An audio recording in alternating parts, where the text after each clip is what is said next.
Hello and welcome to another episode of Mashable Pakistan Lab. Today with us we have Fatima Bhutto, a writer and God. activist from Pakistan, and we will be discussing various aspects of writing. And this should be very interesting for those who are looking for ways to learn how to write or get published. And she is also part of a very specific program that we'll be discussing shortly. So, hello and welcome, Fatma. Thank you for having me. So let's just get right to it. So, writing. Yeah. In this current scenario where our attention span is compared to a goldfish, and now, as Hmm. per recent stats, some even say that our attention span is even shorter than that of a goldfish. Hmm. And writing requires a lot of attention span, and reading requires a lot of attention span. Hmm. So, what's your take on it? And is writing even still relevant in today's social media age? Oh, I think writing is always going to be relevant. Nothing is going to happen that makes writing irrelevant because writing is about um, much more than just words on a page. It's about understanding, about communion, about pain, about joy, about all these things. And as long as those things are relevant, writing will be relevant. But it is true that social media has shortened our attention spans. And I think also the pandemic has been very, very distracting. Um, and it's made it very difficult to concentrate because we are overloaded with information and anxiety and worries. And I think that those moments happen, and I think you have to take them as they come. There will be periods where you can't read very much, and that's fine, you don't have to. And then there'll be periods where you just consume books. So I'm one of those people who tries not to get nervous about quiet zones in writing or reading and just to accept them as they come, knowing that nothing really lasts forever. You'll always have phases. Yeah, well, I think that that's good to know. A lot of people, including me, who have good read challenges that they see that they might not be achieving in 2020. That's Yeah. good to know that they're not alone. Moving on to different writing styles. You started off mostly as writing fiction, writing newspaper columns, and your fiction writing came later on. So just let's talk a bit about the writing process or the behind the scenes mechanism when you're writing a non-fiction piece or non-fiction book to Mm. compare to how the process is when you're writing fiction. Well, they're all very different processes. Even if we're talking about nonfiction, there's a huge difference between writing a piece for a newspaper and writing a book. Obviously, not just in the time it takes, the speed in which you have to accomplish your aim, and not just in that, but also, when you write something for a newspaper, it comes out immediately. It comes out the next day or the next week, and it's published, and people react to it. A book has a much slower time frame. So even when it comes to gratification or conversation or being able to share it, it doesn't come out the next day. It comes out maybe years later when your opinion might have changed about something, or you no longer believe a certain thing you might have believed when you started. um, at the same time, the way of writing nonfiction for me is very different than fiction. When you write nonfiction, you're usually searching for something, or you're trying to make the case for something. So let's say you want to write about smog in Lahore. That's very clear. You know what you have to find, you know what you need to make your case, and you go out, you find it, and you present it. If you're doing the same thing in fiction, if you want to write a short story or a novel about smog in Lahore, of course, it's not that simple. It's not just a question of you knowing about smog.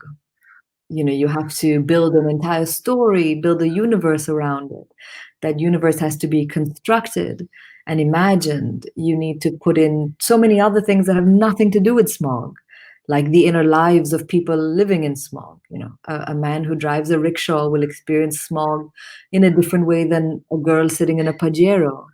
So fiction is really about building a universe, and in a way, it's much harder and more challenging and infinitely more complicated, but it's also more liberating and more exciting to do in some ways than nonfiction is. I'll ask you something something that you just said about a book coming out, and by the time it's there, you might have your opinion might have changed. Hmm. I think in your specific case, I think the example we can use is your latest nonfiction, New Kings of the World. Mhm. By the Mhm. came New Kings of the World came out, I remember I keep messaging you stuff that's building up Mm. on the K-pop front and everything, and I'm like, this should be there, and maybe Mm. have a second volume, etc. But my question here would be, how how fair do you think it is to hold a writer or an author who has written something, maybe fiction or non-fiction, in a specific time, in Mm. specific circumstances, but later, if that person's opinion has changed, or maybe in specific cases, for example, I'll say Robert Fisk, some of his work is pretty amazing. But then at Mm. the later stages, there were some of his pieces that were people were really questioning, is it the same writer, is it the same person? So how fair Mm. is to, and that when the people criticize the writing or that specific piece, at times they sort of overlook or forget that there has been something great that that same person has done. How Mm. fair is to make that judgment? Well, I think there's so many interesting things in what you said, and I'll try and answer them piece by piece. Um, of course, it happens because nothing is static. Nothing in the world is static. Not even ourselves. Our personalities, our opinions, our beliefs are not static. They always evolve. Well, ideally, I mean, if you have beliefs and personalities that don't evolve, I think you're in a bit more trouble than this podcast can handle in our short time. But of course, things change, and writing is a concentrated, sustained, slow process. So you can't possibly keep up um, pace in the same way you can with Twitter, let's say, or a YouTube video. For example, you mentioned New Kings of the World, the book I wrote, a nonfiction book I wrote about globalization and popular culture. Things changed massively from when I began the work on that book and when it came out. So, for example, one of the countries I studied was Bollywood. Now, if you ask me personally, when I started the book and thinking about the book in 2016, towards the end of 2016, I started writing it in 2017 and researching it then. Bollywood was still a relevant and I thought interesting industry in the sense that it had massive global reach and looked to be only growing in that regard. Of course, by the time the book came out in 2019, Bollywood had done the cinematic equivalent of shooting itself in its feet, um, and it changed drastically as an industry in many ways. I don't just mean politically. I mean, let's say, for example, that in India they're now doing streaming on things like Amazon Prime.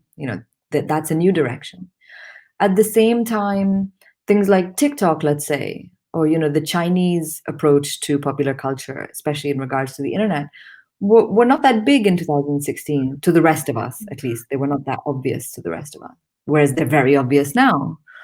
So things have to be taken in the time that they're written. And books, I think we must always look at as conversations. They don't give you the answer. They're not supposed to give you a definitive answer. They're supposed to present you one version of a story or one side of a story. And hopefully readers continue telling and thinking about that story on their own. In terms of Robert Fisk, who you mentioned, um, I think Robert Fisk drew a lot of criticism because of his opinions about the war in Syria towards the end of his life. And I don't think the question was, is he now a bad writer? It was people who liked what he said about Lebanon don't like what he said about Syria. Of course, people have opinions that we agree with in one part of the world and we absolutely hate when it comes to another part of the world. It happens. I think I think that's part of being human rather than being a writer. I mean, there are people who write, for example, about history, and you find them to be total windbags, but then they'll write about sport and you find them dazzling and exciting and fascinating. And I think that's normal. I think we should be used to that. We should be able to absorb different things um, in in the time and the space in which they're presented to us. And third, if just to sum up this point, is it fair to judge writers? I think it's as fair to judge a writer as it is fair to judge yourself for having an opinion that evolves or changes. Um, and so obviously by that I mean that judgment, I think, is something that should be left out of the process. I think you can disagree. I think you can want to engage in interrogation. But judgment, I think, is a boring idea. I'm not that interested in judgment. I'm more interested in finding ways that ideas can be challenged in productive and exciting ways. Yeah, well, taking judgment out, you have basically taken oxygen out of social media in itself. Moving on, in the Canadian Indigenous community, they have sort of built this tagline which says, nothing about us without us. Hmm. So, my point here is that you know how important, in your opinion, is the fact that we need to tell our own stories, because Hmm. given our colonial past and everything that we have been through, it's very recently that South Asians and Pakistanis specifically have started to tell their own stories in English language specifically, and sort of Hmm. taking it out to the rest of the world. Otherwise, Hmm. usually in the English language, be it history or fiction, you would Hmm. always have this outside perspective of some foreigner coming out and saying these things about the people, or and that's obviously their perception about it. They can't have that sort of in-depth Hmm. understanding of a specific culture if they're coming out of if they are Hmm. not part of it. Yeah. So how do you think, what's your take on it, and how do you see the Pakistani literary community faring in that department? Yeah, I think it's vital for people to be able to tell their own stories and for people to be given the space and time and encouragement and support to do that. Um, it's not that I think that we need to be in silos, that a Pakistani only needs to write about Pakistan. No. But if I'm going to read about Pakistan, I'm obviously interested in what a Pakistani has to say about it, and I don't particularly care what an Englishman has to say about it. I mean, of course, if that Englishman is a great thinker and a really keen observer, I'm curious. But if you give me the choice of which I prefer, obviously I prefer to read about what the Pakistani writes, because the Pakistani has his finger on a pulse. On that pulse is language. That pulse is intimate life, family life. Inside information that a foreigner will just never get. Um, I do think it's dangerous to say that people cannot veer into the world of imagination and investigation. Of course, they should, but I think we need to be good critics in the sense that do it, but we then require it to be done well. So the example I always give when I talk about fiction in this regard is Rachel Kushner. Rachel Kushner is one of my favorite novelists, and she wrote her first book about Cuba. She's obviously not Cuban. She's American. Her mother spent a part of her childhood in Cuba, and Rachel Kushner drew on a lot of those memories and stories, but she also did so much incredible research. And that research is not just travel, but reading, going into archives, talking to people, interviews.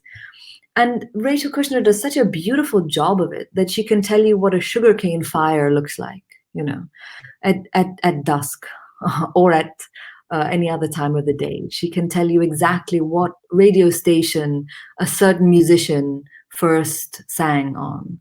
She can tell you exactly what kind of car ran on what kind of petrol. She tells you what color the houses were painted, how sweet the bananas are.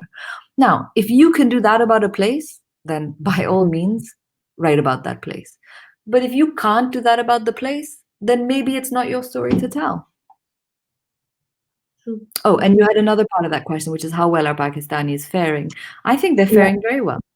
I think they're faring very well. I think, if you ask me, is there a difference between literature created inside Pakistan versus literature created about Pakistan? Massive difference. And the Mhm. quality is, I mean, there's no comparison. There's absolutely no comparison. When you're a country like ours, which is very often um, politically, geopolitically, in a storm, everybody wants to come and write a book about you and sort of explain you away. The problem is they don't understand you. So Pakistani writers have I mean, a million-mile head start on outsiders in this regard. They're talented, they're brave, they know the stories, they know what to look for. And so I think it's only going to get better. I mean, that's my view, at least as a reader. Yeah, and I think another observation might be, or at least it's my observation, that recently the books that have been written about Pakistan by foreign writers, their cover art is also pretty stereotypical, and it's quite similar. So you at times don't know which to differentiate Yeah. from one cover to another. Well, I will say that, writers very rarely get to choose their covers. It's not very much up to the writer. The writer only has a certain bit of room. So I wouldn't necessarily put the fault hugely Yeah, on the writer. not to blame the writers for it, but just that whole imagining a specific place or stereotyping a specific place. I mean, Sure. there's we love our truck art, but I think there's more to our culture and representation Yeah, than it's just true. truck art It, colors it, on the book covers. it's Um, true. There's definitely a stock set of images that are used again and again. yeah. So moving on to this program that you shared on your social media, and we at Hmm. Mashable, we also sort of tried to help, and we did a write up around it. Thank you. Yeah. South Asia Literary Mentorship Program. What is Yes. it? How did you get involved?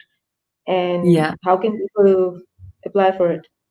Well, thank you, Mashable, for doing this because it's very important to me that we get Pakistanis into this program. And South Asia Speaks is a literary mentorship program that Sonia Falero, who is herself an Indian writer, came up with. And she got in touch with me and a bunch of other writers and asked us if we would join the program as mentors. And essentially, what it would be is it would be a mentorship program, I think, for 19 people. There are 19 spots and 19 mentors who would then mentor South Asians working on books of fiction or nonfiction over the course of next year. It's open only to people who are living in Pakistan, India, Sri Lanka, Bangladesh, Afghanistan, Bhutan, Nepal, and the Maldives. So if you're Pakistani but living in wherever, I don't know, you always forget countries when you have to name one. Wherever, So, Brazil, then unfortunately you can't apply. It's okay. also only open to unpublished writers. So if you've already published a book, sadly you can't apply.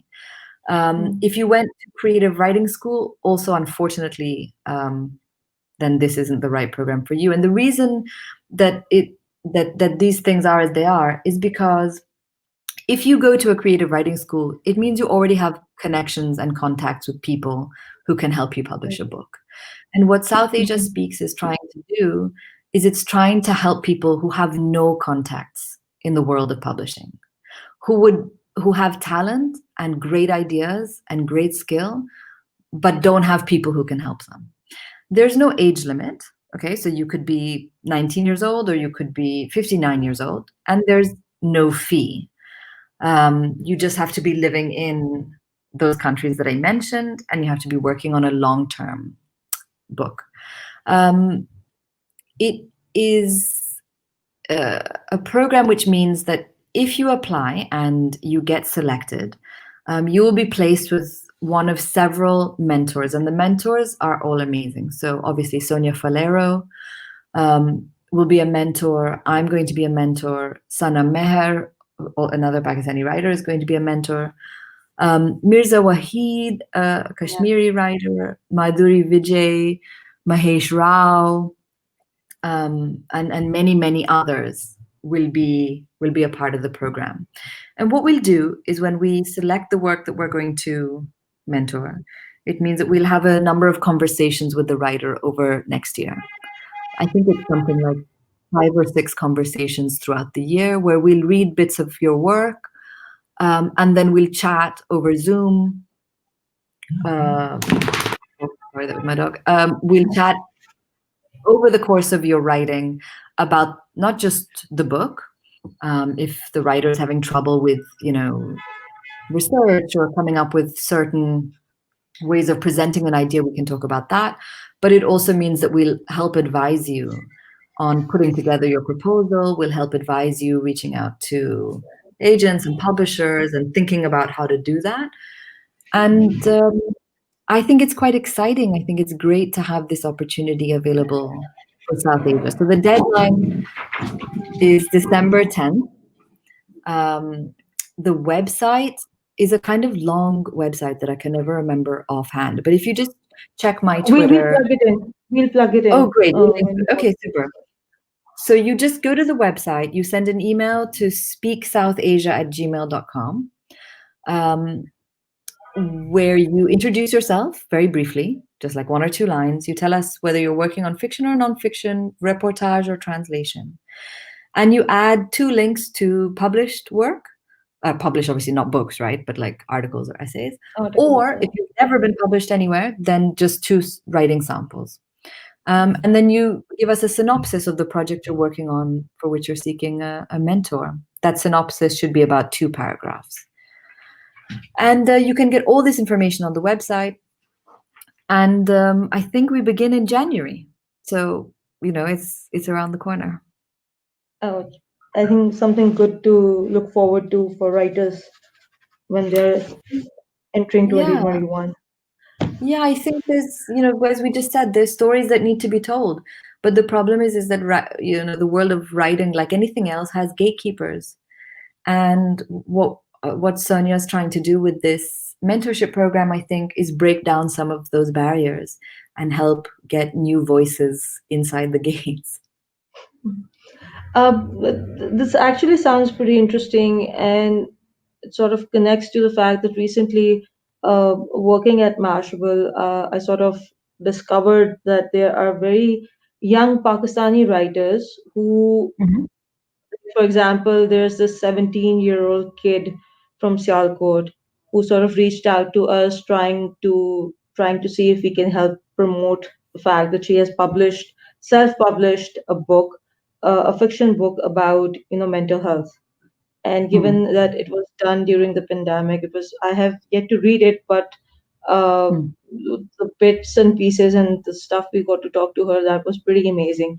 But sadly, the thing that was highlighted in that and a couple of other similar cases, and and kids of the same age group are doing basically writing, but they don't have this sort of maybe a mentorship program or some guidance of how to go about it. And Mhm. one of the cases that I got to know about sadly had to end up making this deal with Amazon. So they Oh. get it self-published, and then the only way you can get their book is through Amazon. And Amazon selling books is a whole different conversation. Hmm. So how do you think, how can Pakistani literary community, writers, we unfortunately don't have a well-established publishing industry, but whatever Yeah. few names that there are, how can they, come up and develop such programs? I mean, from what I understand and what we have shared, this is one person trying to do Hmm. something and coming up with an idea. So what else, I think, or how can you can maybe suggest how local authors can do something locally and then maybe highlight the work at the global Yeah. platform? Well, I hope this mentorship program is something that will grow. And I hope that, if people apply, and of course, these things are not easy. Writing is not easy. People may have a passion for it, but that doesn't necessarily mean that they're going to succeed in it. Mhm. You may be a great writer, but you've got no discipline, in which case sorry to tell you, but you're never going to be a writer in that case. Talent is only half of the equation. You need to have a great endurance and a great discipline to be able to get through the process, like with anything in life, obviously. But I think, besides this program, which I hope will grow in the years to come, there are certain things, LLF, I think, just before the pandemic really went nuts, they host sometimes writing workshops, don't they? And I did one for LLF this past February. I know there are probably small boutique businesses and kind of, if not businesses, boutique places that offer writing workshops or writing opportunities in Pakistan. At LLF, I did mine with the writing room. I did another one of those workshops online earlier this year as well. So I think those are good options. One of the things the pandemic has done is put things online, which means that people don't have to be in a city to attend a workshop. If you're interested in writing and there isn't one in your town, look online, see if there's something that works for you that you can join in. And above all else, mentors help, but they're not necessarily required. If you want to be a writer, then you must write. Write. That's the best thing you can do. Okay, so here I'll just include some social media questions because they're pretty relevant to what we were discussing right now. So you just mentioned that you need discipline. So one of the questions Yeah. that we got was how to stay focused while writing a Yeah. script or a book, because the person is saying that they have like plenty of demotivating instance, and once that happens, they sort of get detract and can't then go back to Hmm. what they had started. So any tips Hmm. for that? Well, listen, you'll always have discouraging moments. All writers have discouraging moments, and all writers have their books or their articles rejected. I mean, it's so common. Nobody talks about it, but of course, it happens all the time. Okay. There are writers who you know and who are famous and you love who send an op ed to a newspaper, and the newspaper says, "Oh, I'm really sorry, this doesn't work for us." So if you're going to get discouraged easily, then do something else, because you will be rejected and you will be turned down. But you need to have a certain stamina, as I said, and also a sensitivity, which means that when you're turned down for the right reason versus the wrong reason, and when you're turned down for the right reason, you have to go back to work with humility and with your ego put away and redo it. So I think that's important. A writer who thinks that you're going to do one draft and it's going to be great is not going to succeed in this field, because you need to have the knowledge that things are only shine when you polish them and polish them and polish them and polish them. But aside from that, we all have periods of blocks. I don't know if this is what the question is referring to, but there are times when you can't really work. That's okay. That's usually your brain's way of telling you that you need more information. You need to do a bit more research or a bit more reading around your topic, and use those periods for that. Okay, that's I think a good advice, because I Mm. think, as you mentioned, and during the pandemic, not just writing, but I think there were reading blocks as well. So yeah, that happens. Yeah, those are Um, normal. Don't panic with those. uh, Another question, which is pretty generic, but I'll sort of add to it. Someone asked, how you can improve your writing skill. And what I'll add to is, I think specifically this stands true for a lot of people writing in Pakistan or in our context, where English is not their first language for the majority. Hmm. Hmm. So maybe, and I think the sort of question that came in gave me that sort of reflection that they want to maybe write their English language improving skills. But Hmm. how important you think is, because you have a thought in your mother tongue, and then when you Then sort of write in your mother write it, tongue. Yeah, right. yeah, Write in your mother tongue. yeah, English is not English. If English is the language you write in, it's the language you write in. If it's not, then forget it. Write in your language. Write in the language that you think in, that you feel in. um, and that your voice is comfortable in, and people shouldn't feel that it has to be in English. English is not the best thing in the world. I mean, I wish I could write in Urdu. I can't, but if I could, I certainly would. Yeah, yeah. So I just wanted, coming from you, that would be sort of another boost on that direction. Um, our next question is that somebody has asked that, are there stereotypes of Muslims and Muslim women specifically that publishers, fellow writers, or even readers push for or expect to be Yeah, portrayed in stories, and how difficult it is to, break these stereotypes?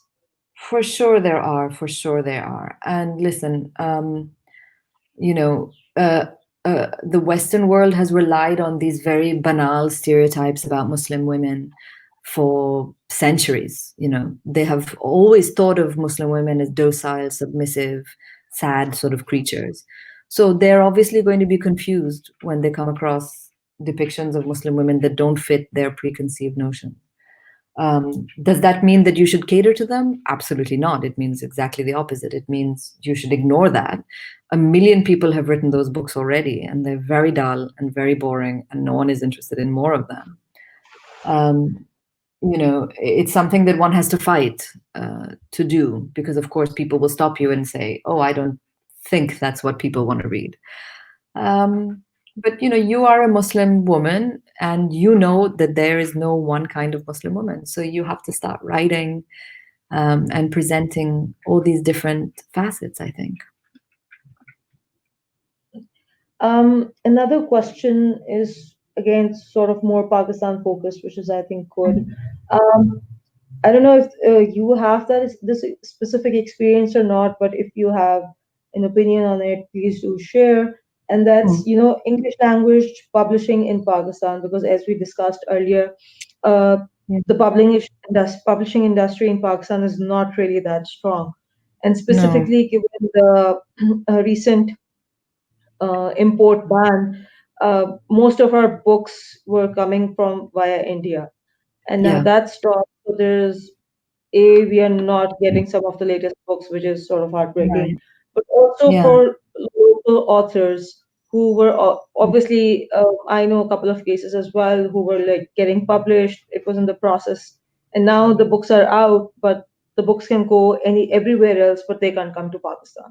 So, do you Right. think this obviously is a problem, but also maybe is sort of a blessing in disguise in the fact that there's an opportunity. And how would you, as an author, hope that the local industry can benefit from the situation?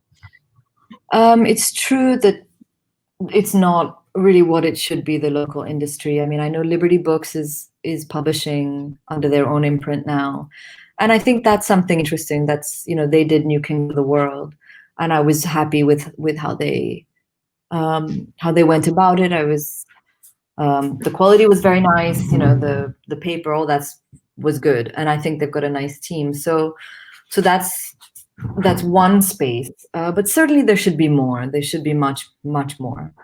um, it's not developed yet, of course, and regionally, there might be Punjabi publishers that are doing great work that's not happening in Sindh or in different other places. So there's a lot to go. But if you're a writer and you don't find that space, I don't think you should consider that a block. I think you should just write.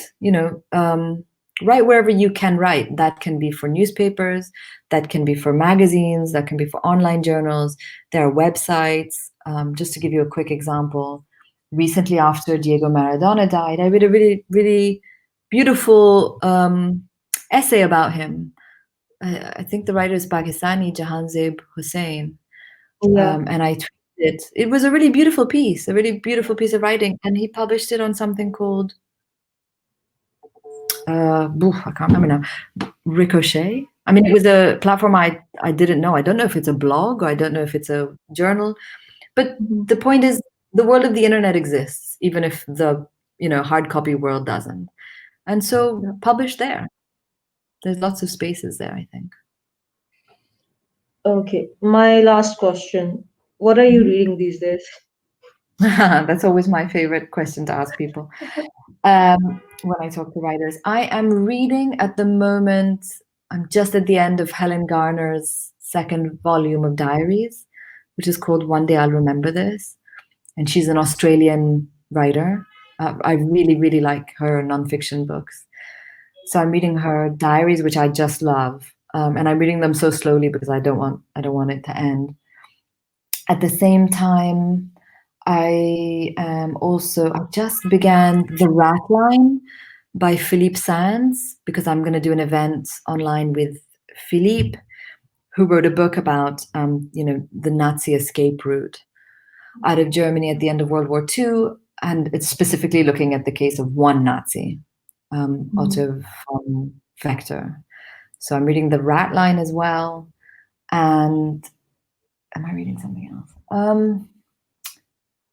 Oh, and I just got a book of essays called Pop Song by Larissa Pham, which I'm really looking forward to starting, but I've only read one page. It was a really good first page, though. So those are all the things on my desk. How far did you go make it into the Hilary Mentor trilogy? I read the first one and I liked it. I like it a lot, and I like her. But I didn't. I'm going to read two and three, but to be honest, I just really wasn't in the mood for Long-term for for, commitment? for that dense history right now. But I do love how she writes, so I'm definitely going back into those. Thank you for your time. This was fun. Hopefully, Thank we'll you. have you again and discuss Thank something else. you. Are you, by the way, I mean, I said last question to the previous one, but are you working on something? Or are Um, you two I'm books for thinking. taking your I'm toll? thinking. I'm not working on it yet, but I'm thinking about a few things. Yeah, Okay, taking a hopefully little bit when of a that, break after the last few books. so hopefully we'll have you back again when that Yes, comes, and looking maybe in forward. between when we find something else interesting to talk Oh, about. sorry. And thanks for seeing for, yeah, I was expecting this, but Oh that's my God, okay. sorry about all this. Did you lose that? No, no, we got it. We got it. And that's Okay, interesting. sorry, For, Fatima. for, for anyone being confused, that's Fatma's dog, and she has a personality of her own. She has a huge personality. So sorry, and thank you for having me on the show. It was great. Until next time, Khuda Hafiz. Yes, speak soon, I hope.